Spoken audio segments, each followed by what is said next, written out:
Hello foodies, ഇന്ന് നമുക്ക് പെട്ടെന്നൊരു ചിക്കൻ കറി എങ്ങനെയാണ് നല്ല ടേസ്റ്റിൽ തയ്യാറാക്കി എടുക്കുന്നതെന്ന് നോക്കാം. അപ്പോൾ ഇന്നത്തെ വീഡിയോയിലേക്ക് എല്ലാവർക്കും സ്വാഗതം. നമുക്ക് വീഡിയോയിലേക്ക് പോകാം. അപ്പോൾ അതിനായിട്ട് ഞാനിവിടെ 250 ഗ്രാം ബോൺലെസ് ചിക്കനാണ് എടുത്തിരിക്കുന്നത്. നിങ്ങൾക്ക് ബോണുള്ളതോ ഇല്ലാത്തതോ ഏതാണേലും എടുക്കാം. അപ്പോൾ ഞാനിവിടെ കഴുകി വൃത്തിയാക്കി എടുത്ത് വെച്ചിട്ടുണ്ട്. ഇതിലേക്ക് നമുക്ക് ഇഞ്ചി വെളുത്തുള്ളി പേസ്റ്റ് 1 ടീസ്പൂൺ ചേർത്ത് കൊടുക്കാം. ആവശ്യത്തിന് ഉപ്പ് കൂടി ചേർത്ത് കൊടുക്കുന്നുണ്ട്. 1/4 ടീസ്പൂൺ മഞ്ഞൾപ്പൊടി, അല്പം കാശ്മീരി മുളക് പൊടി കൂടി ചേർത്ത് നമുക്കിതൊന്ന് തിരുമ്മി വയ്ക്കാം. നിങ്ങൾക്ക് സമയമുണ്ടെങ്കിൽ ഇതെല്ലാം കൂടെ തിരുമ്മി മസാലയൊക്കെ പിടിക്കാനായിട്ട് നമുക്ക് കുറച്ച് നേരം മാറ്റി വയ്ക്കാം. അതല്ലെങ്കിൽ ഇപ്പം തന്നെ നമുക്ക് തയ്യാറാക്കി എടുക്കാവുന്നതാണ്. അപ്പോൾ ഞാനിവിടെ മസാലയ്ക്കൊന്ന് തിരുമ്മി വെച്ചിട്ടുണ്ട്. ഇനി നമുക്കിതൊന്ന് ഫ്രൈ ചെയ്തെടുക്കണം. അപ്പോൾ ഞാനിവിടെ ഒരു പാൻ അടുപ്പത്ത് വെച്ചിട്ടുണ്ട്. ഒന്ന് ചൂടായി വരുമ്പോൾ നമുക്ക് അല്പം എണ്ണ ഒഴിച്ച് കൊടുക്കാം. എന്നിട്ട് നമുക്കിതൊന്ന് ഫ്രൈ ചെയ്തെടുക്കണം. മീഡിയം ഫ്ലെയിമിലിട്ട് നമുക്കിത് ഫ്രൈ ചെയ്തെടുക്കാം. ഒത്തിരി അങ്ങ് ഫ്രൈ ആയി പോകണ്ട, ഒത്തിരി അങ്ങ് ഹാർഡായി പോകരുത്. ഒരു വശം കളറൊക്കെ മാറി വന്ന് കഴിയുമ്പോൾ നമുക്കിത് മറിച്ചിട്ട് കൊടുക്കാം. ഇപ്പോൾ ഞാനിവിടെ മറിച്ചിട്ട് കൊടുത്തിട്ടുണ്ട്. 2 വശം നന്നായിട്ട് തന്നെ ഫ്രൈ ആയി വന്നിട്ടുണ്ട്. ഇത്രയും മതി. ഇനി നമുക്കിത് എണ്ണയിൽ നിന്നും കോരി മാറ്റാം. ഇനി ഈ ഒരു പാനിൽ തന്നെ നമുക്ക് സവാള വഴറ്റിയെടുക്കണം. അപ്പോൾ ഞാനിവിടെ ഒരു മീഡിയം സൈസ് സവാള എടുത്ത് ചെറുതായി ഒന്ന് അരിഞ്ഞെടുത്തിട്ടുണ്ട്. അല്പം കറിവേപ്പിലയും ചേർത്ത് നമുക്കൊന്ന് വഴറ്റിയെടുക്കാം. സവാള ചെറുതായി ഒന്ന് വഴണ്ട് വന്ന് കഴിയുമ്പോൾ നമുക്കിതിലേക്ക് അല്പം ഇഞ്ചി വെളുത്തുള്ളി പേസ്റ്റ് കൂടി ചേർത്ത് കൊടുത്ത് നന്നായിട്ടൊന്ന് വഴറ്റിയെടുക്കണം.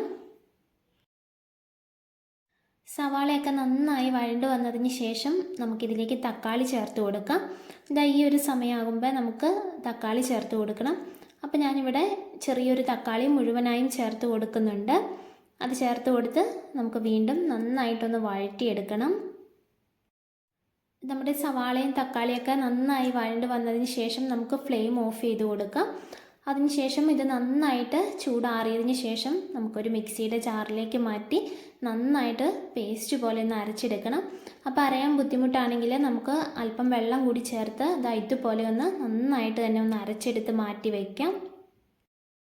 ഇനി അതേ പാനിൽ തന്നെ നമ്മുടെ കറിയിലേക്ക് ആവശ്യമായിട്ടുള്ള മസാല തയ്യാറാക്കിയെടുക്കാം.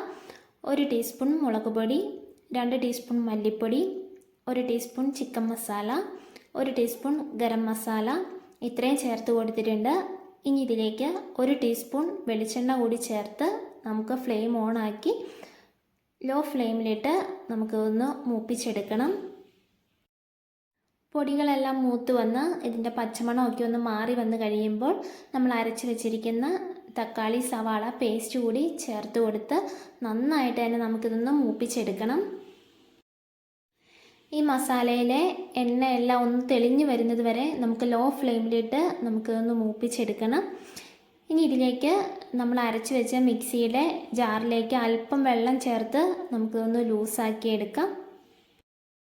നമ്മുടെ ഗ്രേവി ഇപ്പോൾ തിളച്ച് വന്നിട്ടുണ്ട്. ഈ ഒരു സമയത്ത് നമ്മൾ ഫ്രൈ ചെയ്ത് വെച്ചിരിക്കുന്ന ചിക്കൻ ചേർത്ത് കൊടുക്കാം.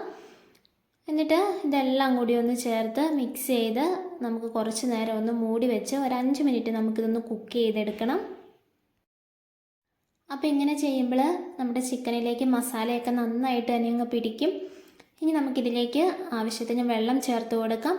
അപ്പോൾ നമ്മുടെ കറിയുടെ തിക്നെസ് അനുസരിച്ച് എത്രയാണോ വേണ്ടത് അത്രയും നമുക്ക് വെള്ളം ചേർത്ത് കൊടുക്കാം. ഇപ്പോൾ ഞാനിവിടെ ആവശ്യത്തിന് വെള്ളം ചേർത്ത് കൊടുത്തിട്ടുണ്ട്.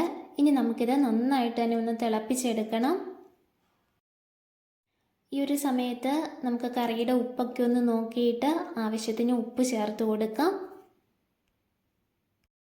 നമ്മുടെ മസാലയുടെ ടേസ്റ്റ് ഒന്ന് ബാലൻസായി കിട്ടാനായിട്ട് ഒരു നുള്ള് പഞ്ചസാര കൂടി ചേർത്ത് കൊടുക്കുന്നുണ്ട്. ഏറ്റവും ലാസ്റ്റായിട്ട് അല്പം പെരിഞ്ജീരകം, വറ്റൽമുളക്, കറിവേപ്പില, പട്ട, ഗ്രാമ്പു, ഏലക്ക ഇതെല്ലാം കൂടി ഒന്ന് ഡ്രൈ റോസ്റ്റ് ചെയ്തെടുത്തതിന് ശേഷം ഒരു മിക്സിയുടെ ജാറിലേക്ക് ഇട്ട് നന്നായിട്ട് നമുക്കൊന്ന് പൊടിച്ചെടുക്കണം. ആ ഒരു മസാല 1 സ്പൂൺ ഇതിലേക്ക് ചേർത്ത് കൊടുത്തിട്ടുണ്ട്. ഇപ്പോൾ നമ്മുടെ കറി നന്നായിട്ട് തന്നെ കുറുകി വന്നിട്ടുണ്ട്. നന്നായിട്ട് തിളച്ച് വന്ന് കഴിയുമ്പോൾ നമുക്ക് ഫ്ലെയിം ഓഫ് ചെയ്ത് കൊടുക്കാം. ഇനി നമ്മുടെ കറി ഒന്ന് താളിച്ചെടുക്കാം. അപ്പോൾ അതിനായിട്ട് ഒരു പാൻ അടുപ്പത്ത് വെച്ച് അല്പം എണ്ണ ഒഴിച്ചു കൊടുക്കാം. അല്പം തേങ്ങാക്കൊത്ത്, ചെറിയ ഉള്ളി, വറ്റൽമുളക്, കറിവേപ്പില ഇതെല്ലാം കൂടി ചേർത്തൊന്ന് മൂപ്പിച്ച് നമ്മുടെ കറിയിലേക്ക് ചേർത്ത് കൊടുക്കാം. അപ്പോൾ ഇത്രയേ ഉള്ളൂ. ഇതുകൂടി ചെയ്ത് കഴിയുമ്പോൾ നമ്മുടെ കറിയുടെ ടേസ്റ്റ് കുറച്ചുകൂടി ഒന്ന് കൂടും. അപ്പോൾ നല്ല ടേസ്റ്റി ആയിട്ടുള്ള നല്ല കുറുകിയ ചാറോട് കൂടിയ നമ്മുടെ ചിക്കൻ കറി ഇവിടെ റെഡി ആയിട്ടുണ്ട്. അപ്പോൾ ഇത് ചപ്പാത്തിക്കും റൈസിനും പത്തിരിക്കും ഒക്കെ നല്ലൊരു കോമ്പിനേഷനാണ്. അപ്പോൾ എല്ലാവരും ഇങ്ങനെ ഒന്ന് ട്രൈ ചെയ്ത് നോക്കണേ. വീഡിയോ ഇഷ്ടപ്പെട്ടാൽ ലൈക്ക് ചെയ്യാനും ഷെയർ ചെയ്യാനും സപ്പോർട്ട് ചെയ്യാനും മറക്കരുതേ. അപ്പോൾ വീണ്ടും വരുന്നത് വരെ ബായ്.